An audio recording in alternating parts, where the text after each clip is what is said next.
এক রাতের ব্যবধানে ডুবেছে ফেনী সহ কুমিল্লা, নোয়াখালী, সিলেটের একাধিক গ্রাম এবং শহর, যার ফলে সেখানকার মানুষ এখন চরম ভোগান্তিতে আছে। তারা হয়েছে ঘর ছাড়া, বাড়ি ছাড়া, রাস্তা ছাড়া, পুকুর ছাড়া, নিজেদের খামার বাড়ি সবকিছু ডুবে গিয়েছে, সবকিছু তুলে গেছে পানির নিচে, পানি বিপদ সীমার উপরে চলে গেছে। আর এই সবকিছু হয়েছে শুধু একটা মাত্র কারণে, সেটি হলো ইন্ডিয়া এবং বাংলাদেশের যে বারাক্কা বাঁধটা আছে সেটি খুলে দেওয়ার কারণে।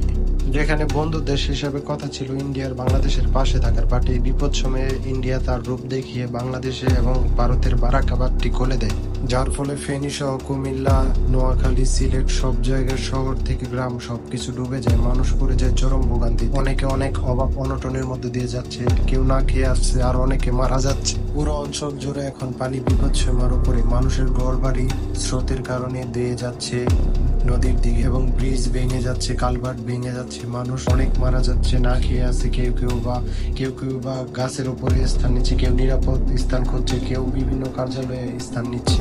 বাংলাদেশে এরকম বন্যা আর আগে কখনো হয়নি। এর কারণ হলো একটি মাত্র কারণই ইন্ডিয়ার বারাক্কা বাঁধটা খুলে দেওয়ার কারণ। ইন্ডিয়ার বন্ধু দেশ হিসেবে বাংলাদেশের পাশে থাকার কথা ছিল, কিন্তু বাংলাদেশের পাশে থাকেনি, যার ফলে বাংলাদেশের অবস্থা একদম পুরা নদী মাতৃক দেশ হয়ে গেছে। বাংলাদেশ পুরোটা পানিতে ডুবে গেছে। সেখানে আমাদের বাহিনীরা যাওয়ার জন্য অনেক চেষ্টা করছে, অনেক কষ্ট করে ওনারা সেখানে পৌঁছায়, অনেক ঝড়ঝাপটা বিপত্তি পেরিয়ে সেখানে যে মানুষদেরকে সাহায্য করার জন্য ওনারা অনেক চেষ্টা করতেছে। তো আপনারা যে যেখান থেকে পারেন অবশ্যই এদেরকে সাপোর্ট করবেন এবং এদের পাশে থাকার চেষ্টা করবেন যার যার সামর্থ্য অনুযায়ী।